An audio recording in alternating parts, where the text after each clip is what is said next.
बिस्मिल्लाहिर्रहमानिर्रहीम। अस्सलाम वालेकुम नाज़रीन। आज छुट्टियों ने तो जो है ना वो मत मार दिया, छुट्टियां बहुत ज़्यादा दे दी हैं गवर्नमेंट ने। काम के बगैर वैसे ही सौ के बुरा हाल हो गया। आज आखिरी छुट्टी है, कल से इंशाल्लाह जो है ना वो काम पे चलेंगे। और जो काम करने वाले लोग हैं उनको तो इस बात का अंदाज़ा होगा कि कितना मुश्किल वक्त गुजरता है जो छुट्टी का होता है। खैर, आज हमारा जो टॉपिक होगा वो हमारा कंटिन्यू होगा जो पिछला टॉपिक था हमारा शहादत का, गवाही का, जिसमें हमने वो मुकम्मल तौर पे डिटेल में जो है ना वो डिस्कस किया था कि जो तलबीदा गवाह है ना वो क्या होता है। तो तलबीदा गवाह के बारे में आपको बताया था मैंने कि वो जो कोर्ट विटनेस जिसको बोलते हैं, जिसको आप लोग आपके दावे के बाबत कुछ रिकॉर्ड उसके पास होता है और वो रिकॉर्ड वो बंदा पेश कर सकता है जिसको आप कोर्ट में बुलाना चाहते हैं, लेकिन वो आपके कहने पे नहीं आता। तो फिर आप कोर्ट से रिक्वेस्ट करते हैं कि कोर्ट जो है ना, अदालत जो है ना वो अपने तौर पे उसको बुलाए और वो बुला के तो वो रिकॉर्ड जो है ना वो पेश करे और वो बंदा अपना बयान भी जो है ना वो अदालत में रिकॉर्ड करवाए। उसको तलबीदा गवाह बोलते हैं।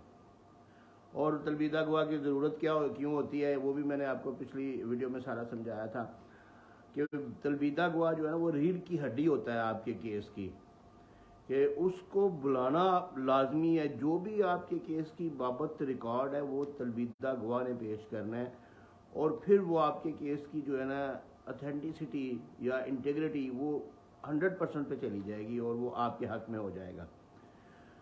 इसलिए तलबीदा गवाह के बारे में जो है ना वो मैंने सारी डिटेल जो है ना वो पिछली पोस्ट में, पिछली वीडियो में, पिछले लाइव सेशन में जो है ना वो मैंने बताई थी। आज हमने देखना है कि वो किस तरीके से बुलाया जाता है और अगर हम उस तरीके पे अमल नहीं करते तो फिर नुकसान क्या है।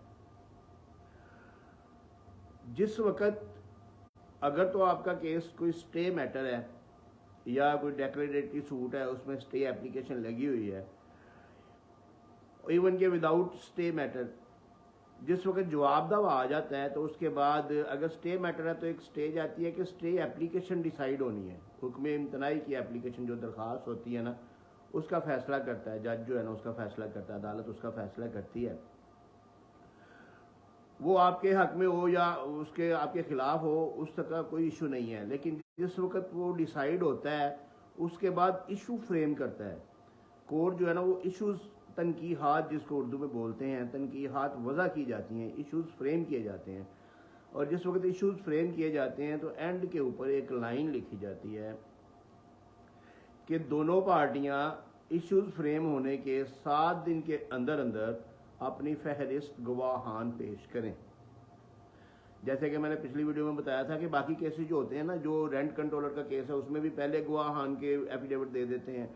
इसी तरह फैमिली केस में गवाहान की लिस्ट पहले जमा करवा देते हैं। इसी तरह ऑर्डर 37 में भी गवाहान के जो है ना वो नाम पहले दे देते हैं। लेकिन इसमें जो सिविल सूट है ख़ास तौर पे आपका, या जो दावा दिला पाने आपका सिविल कोर्ट में दीवानी अदालत में चल रहा है, उसमें जिस वक्त इशूज़ फ्रेम होंगे उस वक्त आपको जो है ना वो कोर्ट ऑर्डर करेगी कि विद इन 7 डेज दोनों पार्टीज जो है ना वो फहरिस्त गवाहान पेश करें। अब इसकी इतनी इम्पोर्टेंस है कि जो हम लोग उसको नज़रअंदाज कर देते हैं और बाद अज़ां जो है ना वो इतनी प्रॉब्लम्स आती हैं कि जिसका हिसाब नहीं है।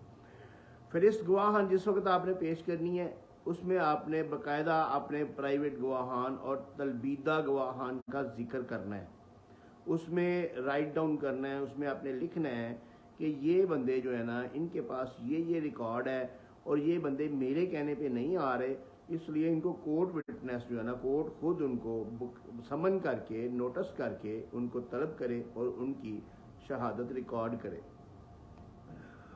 ये इसको फहरिस्त गवाहान बोलते हैं। इसका time 7 days after framing of issues, यानी जिस वक्त ये आप ज़हन में नोट कर लें, आपको उस डेट पे पर्सनली मौजूद होना चाहिए जिस डेट पे तनकीहात वज़ा होती हैं, क्योंकि उस डेट पे आप पर्सनली आप केस में आपको फॉलो करें, केस में जाएं।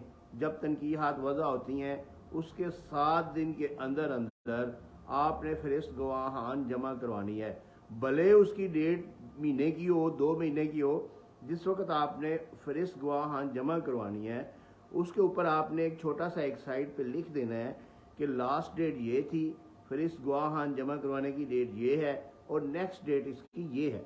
और वो आपने जमा करवानी है जो उस कोर्ट का अहलमद होगा, जो उस कोर्ट का रिकॉर्ड कीपर जिसको आप बोलते हैं, जो साथ कमरे में अहलमद साहब बैठे होते हैं, उनको जमा करवानी है। फाइल निकलवा के उसमें वो रख देंगे और वो अगली डेट पे जो जज साहब उसको ऑर्डर में उसको इंक्लूड कर देंगे, फाइल के अंदर फाइल का हिस्सा बना देंगे। लेकिन जमा आपने 7 दिन के अंदर अंदर करवानी है। 7 दिन से बाद आप जमा करवाएंगे तो उसके कॉन्सिक्वेंसेस बहुत ज़्यादा हैं। अब अगर आप फहरिस्त गवाहान जमा नहीं करवाते तो उसकी तरफ आ जाते हैं। फहरिस्त गवाहान का तो आपको समझ आ गई कि फहरिस्त गवाहान क्या है। अगर आप फहरिस्त गवाहान जमा नहीं करवाते 7 दिन के अंदर अंदर और उसके बाद आप जमा करवाते तो जमा नहीं होगी, अदालत उसको जमा नहीं करेगी। फहरिस्त गवाहान जिस रूल के तहत वो ऑर्डर 16 रूल 1 वो क्लियर है इस बारे, सीपीसी का ऑर्डर 16 रूल 1 मेरे वकील भाइयों के लिए वो क्लियर है इस बाबत कि आपने विद इन 7 डेज जो है ना वो फहरिस्त गवाहान जमा करवानी है। अब गलती हो गई, मिस्टेक हो गई, आपने जमा नहीं करवाई, आपसे गलती हो गई, आप पहुंचे नहीं, आपने गवाहों के नाम नहीं दिए वकील साहब को, वकील साहब के क्लर्क साहब से गलती हो गई कि उन्होंने वो ऑर्डर नहीं पढ़ा, देखा नहीं, वकील साहब से मिस्टेक हो गई, वो छुट्टियों पे चले गए या कहीं बाहर चले गए या उन्होंने यानी कि उस पर इतना गौर नहीं हो सका क्योंकि आपने फॉलो नहीं किया। तो उस सूरत में क्या करना है? उस सूरत में ये है कि आपको फिर एक एप्लीकेशन मूव करनी पड़ेगी। अब जिस वक्त आप एप्लीकेशन मूव करते हैं तो उसके बाबत ऑर्डर 16 रूल 2 वो एक्टिवेट हो जाता है। वो कहता है कि आपको कोई गुड कॉज, कोई अच्छी रीजन देनी है कि आप फहरिस्त गवाहान पहले जमा क्यों नहीं करवा सके। और इस बाबत गुड कॉज ये नहीं है कि बस मिस्टेक हो गई, इस बाबत क्लियर अथॉरिटीज मौजूद हैं, इस बाबत बहुत ज़्यादा रूल्स रेगुलेशन मौजूद हैं। मुझे कुछ याद भी हैं कि 2019 CLC 183 लाहौर हाई कोर्ट की है, ये आप नोट कर लें। इसी तरह 2018 YLR 2499 पेशावर हाई कोर्ट की है।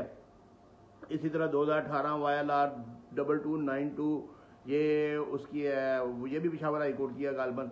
तो ये आप नोट कर लें, ये इसी बाबत है कि अगर गुड कॉज मौजूद नहीं है, अगर गुड कॉज के तहत आपने उसमें शो नहीं की, गुड कॉज ये नहीं कि आपने यानी कि वो सिंपल कह दिया जी मुझसे गलती होगी, नहीं, गुड कॉज ये हो सकती है कि आपको उनके नाम अवेलेबल नहीं थे जिनके पास रिकॉर्ड है, वो आपने सर्च किया, फलां जगह से सर्च किया, फलां जगह से सर्च किया।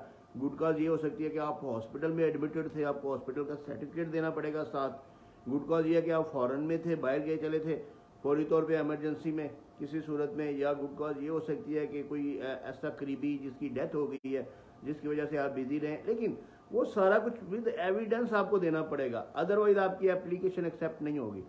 हाँ, अगर आप एप्लीकेशन में तलबीदा गवाह नहीं लिखते, सिर्फ प्राइवेट गवाह लिखते हैं, तो प्राइवेट गवाह की बाबत सीपीसी क्लियर है कि जिस वक्त आपने अगर फहरिस्त गवाहान जमा नहीं भी करवाई तो प्राइवेट गवाहान आप अपनी मर्जी से कोर्ट में ला के करवा सकते हैं। जो कोर्ट में मौजूद है कोर्ट उनकी एविडेंस रिकॉर्ड कर लेगी।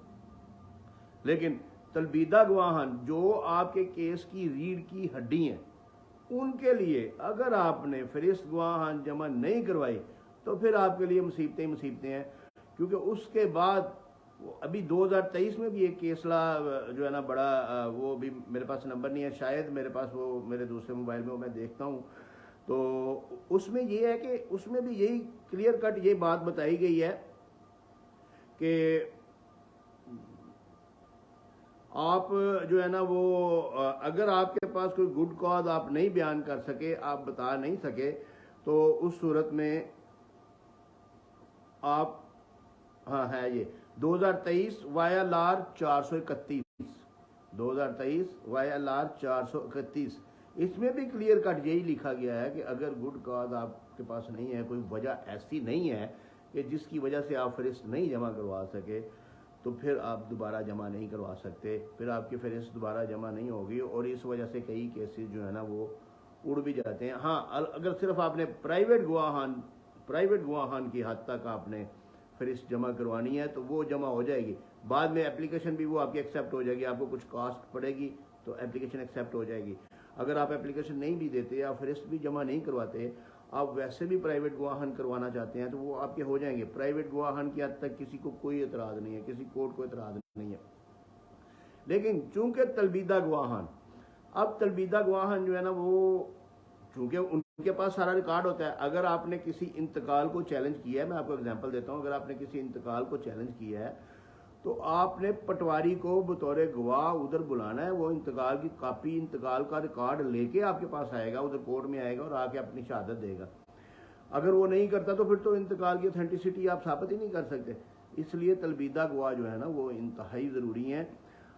उसके बाद आपने क्या करना है, आपकी एप्लीकेशन जो है ना वो आपने फहरिस्त गवाहान तो जमा करवा दिया, उसके बाद सबसे पहले आपने प्राइवेट गवाहान जो है ना वो अपने एविडेंस में पेश करने हैं, जो कि आपके कम अज़ कम जो सिविल केस है उसमें कम अज़ कम 2 मस्ट होने चाहिए जो कि अथेंटिकेटेड हों, जो आपके मौक़िफ़ के मुकम्मल तौर पर तईद करें। और कोशिश करें कि ऐसे गवाह हों जो वाकई रियल गवाह हों, क्योंकि वहाँ पे जाके वो हलफ उठाना है पहले आपने, जनाब आपने हलफ उठा के अगर झूठ बोलेंगे तो वो तो अल्लाह ताला के यहाँ आप बहुत शदीद किस्म के जो है ना वो गुनाहगार तस्वर होंगे। लेकिन ये हमारी अदालतों में क्या होता है, यही होता है। लेकिन ऐसे नहीं करें, आप सच्चा केस करें और सच की बुनियाद पे आप वही गवाह पेश करें जो कि वो गवाह मौजूद हैं। जैसे कि अगर आपके खिलाफ कोई आपने किसी हिबा चैलेंज किया हुआ है तो आप वो गवाह जो है ना वो पेश करें कि जो बताएं कि ये हिबा के वक्त जो है ना ये कोई मजलिस नहीं हुई, किसी किस्म का कोई तहसीलदार ने आके कोई अनाउंस नहीं किया या पटवारी ने आके किसी से नहीं पूछा कोई, यानी कि इस तरीके से जो वाकई अथेंटिकेटेड है। तो अगर उन्होंने हिबा की कोई जगह डिफाइन की हुई कि इस जगह पे ये हिबा किया गया, इस जगह पे ये मौजूद थे, तो अगर वो नहीं मौजूद थे तो वो आके वो गवाह पेश करेंगे जो वो शहादत देंगे वो उस वक्त मौजूद नहीं थे। या अगर आप कोई हिबा डिक्लेयर करवाना चाहते हैं या कोई इस गिफ्ट डीड डिक्लेयर करवाना चाहते हैं तो उसमें वो गवाह पेश करें जो डिक्लेरेशन के लिए ज़रूरी हैं, जो हिबा की डीड के अंदर लिखे हुए हैं।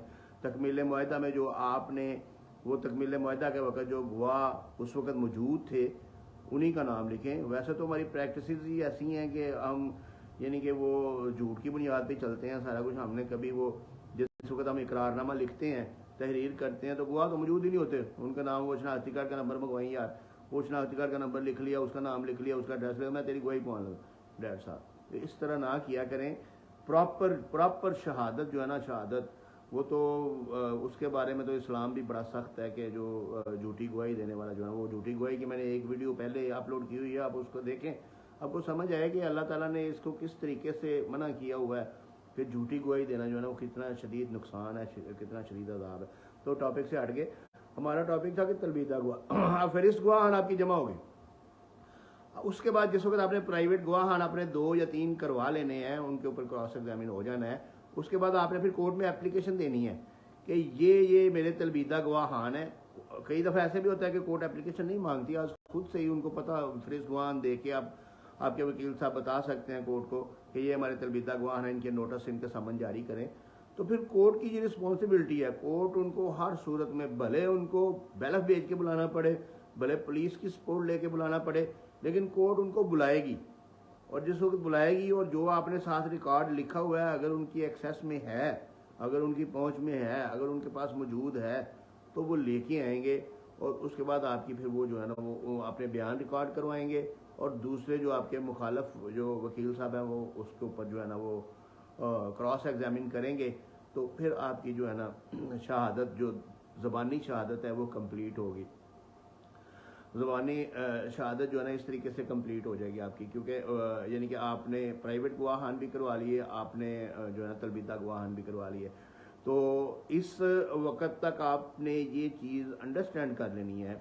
इस वीडियो के बाद आपके ज़हन में ये बात ज़हन नशीन हो जानी चाहिए, कन्फर्म हो जानी चाहिए कि जिस वक्त इशू फ्रेम होने हैं आपने उस डेट पे वहाँ में मौजूद होना है। और उसी डेट पे इशू फ्रेम होने के बाद आपने अपने वकील साहब को गवाहों के नाम बैठ के डिस्कस करके गवाहों के नाम तहरीर करवाने हैं प्राइवेट, और तलबीदा गवाहान वो आपको आपके वकील साहब बुलाएंगे कि कौन कौन से ज़रूरी हैं, वो उन्होंने तहरीर करने एक फहरिस्त गवाहान तैयार करके आपने उस डेट पे اپنے گھر واپس جانا ہے. یہ آپ نے اپنے ذہن میں رکھ لینا ہے. اگر آپ اپنے کیس کو اچھے طریقے سے فائٹ کرنا چاہتے ہیں, ون کرنا چاہتے ہیں, آپ اس میں ریلیف حاصل کرنا چاہتے ہیں, تو یہ چھوٹے چھوٹے پوائنٹس جو ہے نا, یہ چھوٹے چھوٹے پوائنٹس جو میں ہر ویڈیو میں 1 یا 2 پوائنٹس آپ کو بتاتا ہوں, ان کو یاد رکھا کریں اور ان کے اوپر عمل کیا کریں. تو باقی میں انشاءاللہ مزید بھی آپ کو جو ہے نا اب نیکسٹ میں آپ کو بتاؤں گا کہ دستاویزی شہادت کیا ہوتی ہے.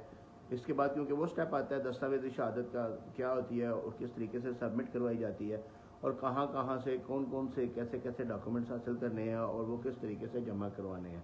تو اس کے ساتھ اللہ تعالیٰ آپ کو خوش رکھے, آپ کو یہ لیٹیگیشن والی مسائل سے بچائے, آپ کو عدالتوں بچائے, پاکستان کی خاص طور پہ عدالتوں کچہریوں سے بچائے, اور اللہ تعالیٰ آپ کو معاشرے میں عزت دے اور آپ ہنسی خوشی جو ہے نا وہ زندگی گزاریں. اس کے ساتھ مجھے اجازت دیجیے.